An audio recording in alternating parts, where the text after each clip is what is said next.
तो आज हम बनाने जा रहे हैं दाल मखनी, जिसमें हम काली उड़द दाल लेंगे, जिसको माँ की दाल भी बोलते हैं। मैंने इसमें 1 कटोरी माँ की दाल ली है और आधी कटोरी मैंने राजमा ली है। मैंने इनको रात को भिगो दिया था और सुबह मैंने इनमें से पानी निकाल दिया। तो ऑलमोस्ट आपको 8 से 10 घंटे इनको भिगो के रखना है। तो पानी निकालने के बाद आप देखिए ऐसे आपको दिखाई देंगे। तो ये इसका मेन इंग्रेडिएंट रहेगा। उसके बाद मैंने 2 बड़े प्याज, जिनको मैंने क्रश कर लिया था। आप इनको ग्राइंडर में कर लीजिए, हैंड ग्राइंडर से, या मिक्सी में कर सकते हैं। उसके बाद मैंने 5 टमाटर, जिनको मैंने मिक्सी में क्रश कर लिया था।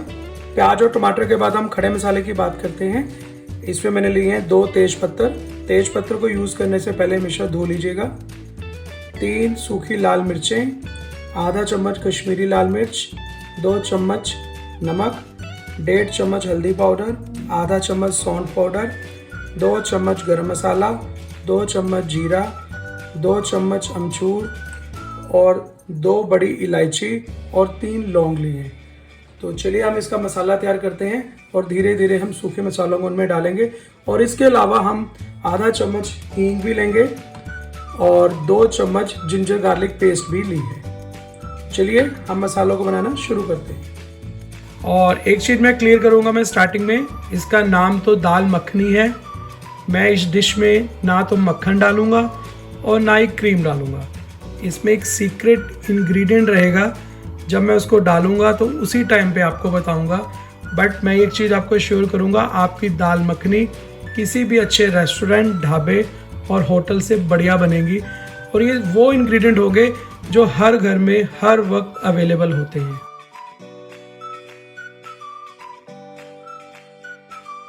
तीन मेरे पास सूखी लाल मिर्चें थी। लाल मिर्च को डालने से पहले ना थोड़ा सा हमेशा यहाँ से तोड़ लीजिए, अदरवाइज वो तेल में ना चटकने लगेगी। और उसके बाद जो हमारे पास 2 मोटी इलायची थी, मैं मोटी इलायची को भी ऐसे तोड़ कर ही डालूंगा इसमें। 3 मेरे पास लौंग थे, लौंग को भी मैं थोड़ा सा क्रश करके डालूंगा, क्योंकि लौंग भी कई बार चटकने लग जाते हैं। उसके बाद मैं मसाले में डालूंगा जीरा। थोड़ी से मैं आंच को धीमा कर दूंगा, क्योंकि जीरा बड़े जल्दी फ्राई होना शुरू हो जाता है। और अब मैं इसमें डालूंगा प्याज, जो मैंने ब्रीक काट लिए थे, हल्दी पाउडर जो 1.5 चम्मच था। देखिए मसाले ने घी को छोड़ दिया है, तो अभी पूरा राइट टाइम है इसमें हमारा टमाटर की जो हमने पेस्ट बनाई थी ब्रीक ब्रीक काट के, उसको डालना।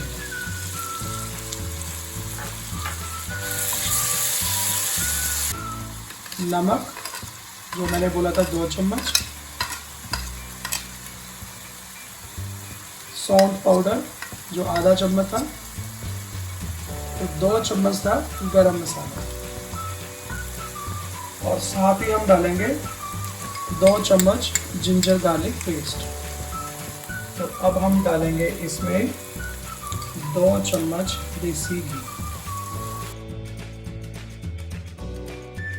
अभी मेरा जो सीक्रेट इंग्रेडिएंट है वो बचा हुआ है। देसी घी हमारा सीक्रेट इंग्रेडिएंट नहीं था। तो अब ऑलमोस्ट हमारा मसाला कुक है, ऑयल अलग होना शुरू हो चुका है। मसाले का अपना एक बहुत ही सुंदर कलर और मुझे फ्लेवर भी अच्छा लग रहा है, क्योंकि खुशबू आ रही है। जब आप घर पे बनाओगे तो आप इस खुशबू को महसूस करोगे। तो पर मुझे कमेंट में जरूर बताइएगा कि आपको वो खुशबू कैसी लगी। क्योंकि पहले हमने डाला है सरसों का ऑयल और अब हमने डाला है देसी घी। और सरसों ऑयल और देसी घी का जो कॉम्बिनेशन बनता है ना, रियली इट्स अमेजिंग। तो अब देखिए मैं आपको थोड़ा दिखाता हूँ। ऑलमोस्ट ऑयल अलग हो रहा है मसाले से। तो अब हम अपनी कढ़ाई में से जो मसाला है उसको निकाल कर हम कुकर में शिफ्ट हो जाए।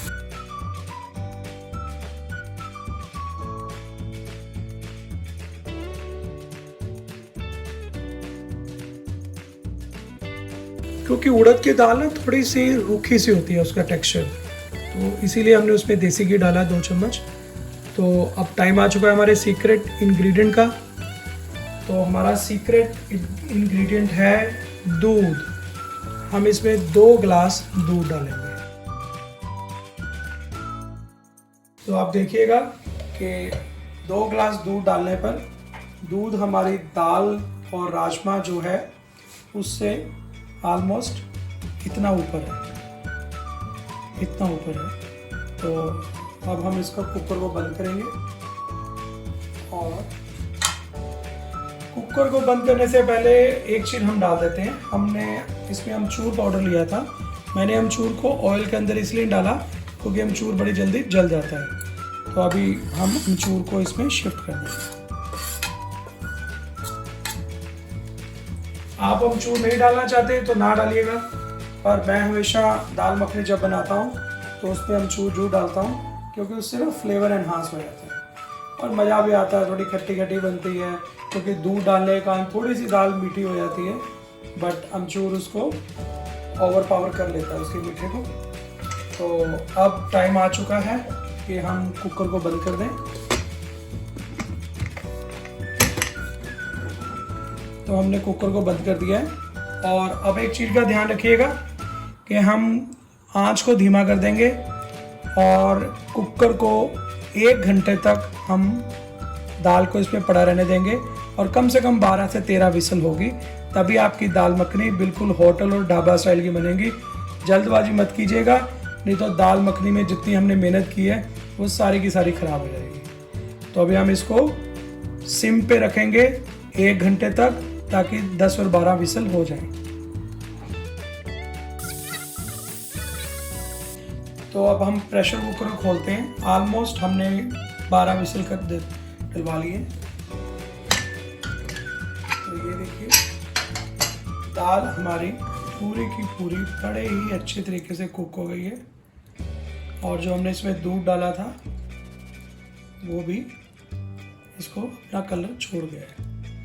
तो चेक करना हो कि नहीं कुक हुई तो आप ऐसे दाल के किसी पीस को दबा के देख सकते हैं। तो ये पूरी कुक हो चुकी है। तो अब इसमें एक फाइनल टच देना बाकी रह गया है। तो फाइनल टच देने के लिए हम इसमें एक छोटा सा तड़का लगाएंगे। तो हमने अपनी कढ़ाई को फिर गैस पे रख के गर्म कर लिया है। तो एक फाइनल छोटा सा तड़का रह गया है जो दाल मखनी में बिल्कुल एंड पे लगाया जाता है। तो अगर आप कभी अमृतसर जाएं तो वहाँ पे केसर का ढाबा है। तो जितनी आपकी कटोरी में दाल मखनी होती है ना, उससे ऊपर उनका घी घूम रहा होता है। तो हम 1 चम्मच देसी घी लेंगे, हम इसमें डालेंगे हींग,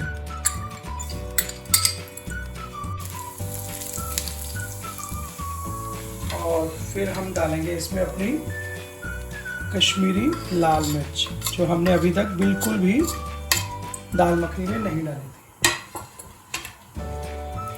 बहुत बहुत ही उम्दा फ्लेवर आ रहा है, देखने में भी अच्छी लग रही है। और फिर सारे की सारी जो हमारी दाल मखनी है उसको हम कुकर से पैन में ट्रांसफर करेंगे।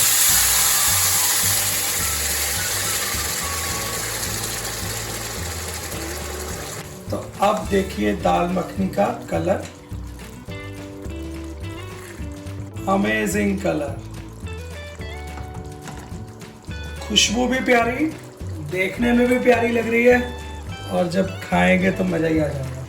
तो अभी क्या करेंगे, लास्ट हमने क्या करना है, इसमें से जो हमने तेज पत्ता डाला था, हम तेज पत्ते को फाइनल इसमें से निकाल दें।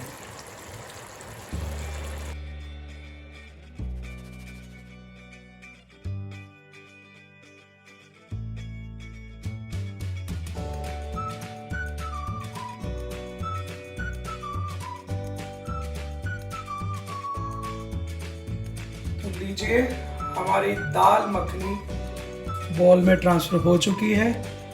आप ज़रा उसका कलर देखिए, मुंह में पानी आ रहा है। आप इसको पराठे के साथ, लच्छे पराठे के साथ, चपाती के साथ या नान के साथ, बटर नान मिल जाए तो सोने पे सुहागा भाई। तो आज के लिए इतना ही काफ़ी है। आप इसको घर पे बनाइएगा, मुझसे शेयर कीजिए अपना एक्सपीरियंस। अच्छा लगे तब भी बताइएगा, थोड़ा ना अच्छा लगे तब भी बताइएगा, बट मुझे विश्वास है कि आपका एक्सपीरियंस बहुत ही बढ़िया होगा। Thank you.